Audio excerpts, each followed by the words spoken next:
Hostel is not for everyone. I don't think everyone's going to like hostels. However, if you have been considering how to pick the right hostel, I think I have some tips to help you out. Hello, my name is Sojourner. Welcome back to my channel. I talk about all things travel, from solo travel and budget travel to, of course, hostel travel. Hostels are something that I feel like is more common when you go to Europe. However, they are popping up more and more in the United States. There's hostels in Seattle, Portland, New Orleans, Charleston, and so many other ones. And so I thought it would be a good time to talk about how to pick the right hostel, because some people hear hostel and think of that movie that I haven't seen, but I'll put it somewhere right here. And so I want to kind of dispel those stereotypes and help you pick the right one that won't have you living in a horror movie. So for those who don't know what a hostel is, it's similar to a hotel but a lot cheaper and also has a different atmosphere. So you'll find that hostels are way friendly. It's a great time for solo travelers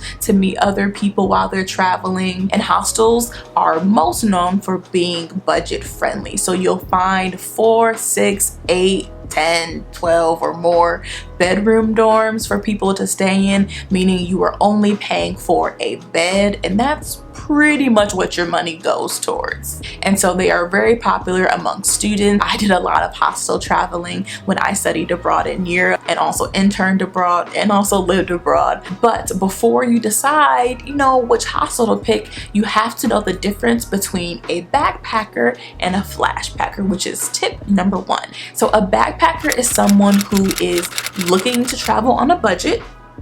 Always looking to travel on a budget. You may be a student, you are really down for staying in one of those 4, 6, 8, 12 or more bedroom dorms. You just want something cheap and easy to store your stuff while you're out traveling. And also in the name, a backpacker is someone who only travels with a backpack and maybe a purse. And so it's someone who travels relatively lightly and is really down for the adventure to stay in whatever accommodations they can get their hands on for the least amount of money. On the other hand, you have a flashpacker, and this is someone who is willing to stay in a hostel but is willing to also pay a little bit more money than just sleeping in a dorm, which is what I'm currently in right now. This is actually Selena in Chicago. Selena is a well-known hostel chain, hostel brand, and I am staying in one of their private rooms. This is not sponsored. This is me just getting away for a few days. And so this is what a private room in a hostel looks like. So I will be categorized as a flashpacker. And ultimately a flashpacker is someone who doesn't want the backpacker life, but also doesn't want the hotel, more luxury life either. You kind of want the best of both worlds. So once you figure out what kind of hostel traveler you are, you need to figure out where to book the hostels. And you have to go to Hostelworld, which is tip number 2. Hostelworld is the hostel directory. You can put in any city around the world to see if there is a hostel in that destination. You would go to hostelworld.com, you would put in the dates that you're going, how many people are traveling with you, what city you are looking at staying at, and you would click and go to their big database. And from there, you could sort what you want to look for. You can sort by ranking, you can sort by price, you can sort by distance from the downtown area. And for me personally, I like to start by sorting them via rank. So people who visit these hostels can rank each one on a scale of 0 to 10, with 10 obviously being the best. My personal preference is to find one between the 8 and 10 range. 9 and 10 range is ideal, but sometimes the 8.5 will have to do. If you don't want to book on Hostelworld, because it is kind of a middleman between hostels and travelers, you can search the name of the hostel that you like and that you find and see if they have a website where you can book directly with them. So once you're in the database, once you put in all your information,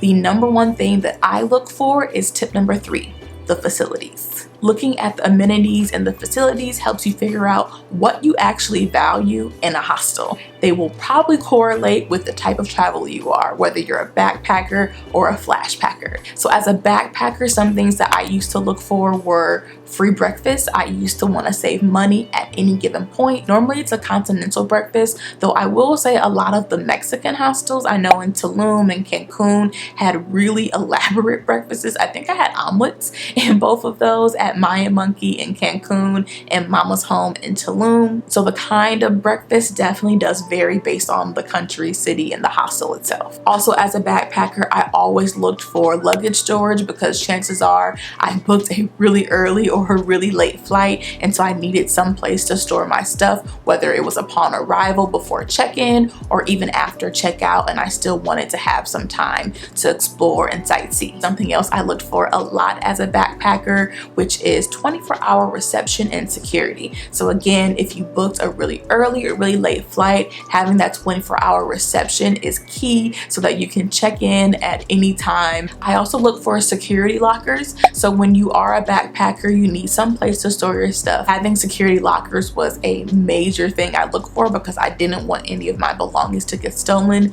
Thankfully, nothing has happened yet.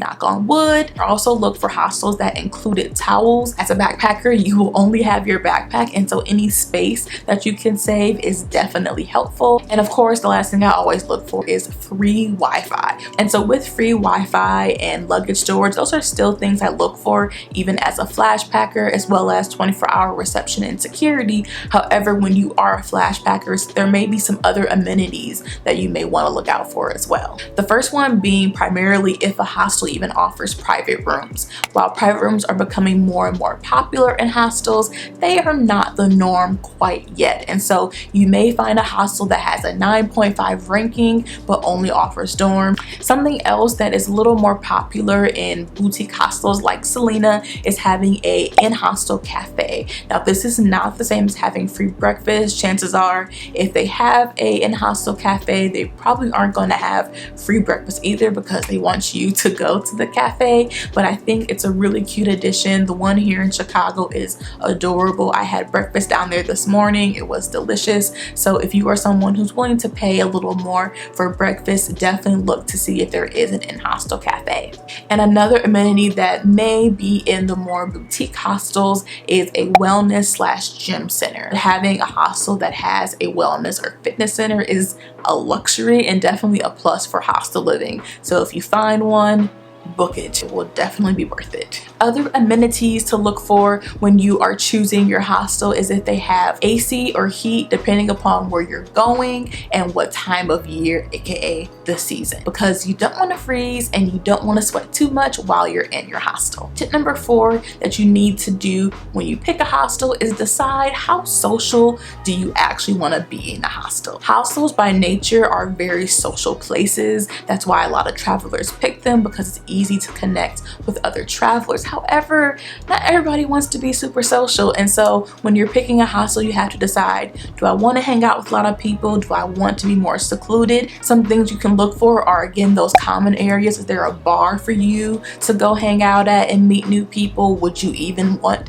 to go to the bar at a hostel? A lot more of the boutique hostels have co-working spaces, so if you are someone who is traveling but also working remotely, you may want to check and see if co-working is available for you. If you are traveling and working, chances are you're staying in a hostel longer than a weekend. I believe the maximum you can stay in a hostel through Hostelworld is only with 2 weeks. Within those 2 weeks, unless you have a lot of money to blow, you'll probably want to cook at some point. So checking to see if there is a hostel kitchen is also something to think about. Do you want to share a fridge with other people who you may not know and also have to tag your food because somebody may eat it?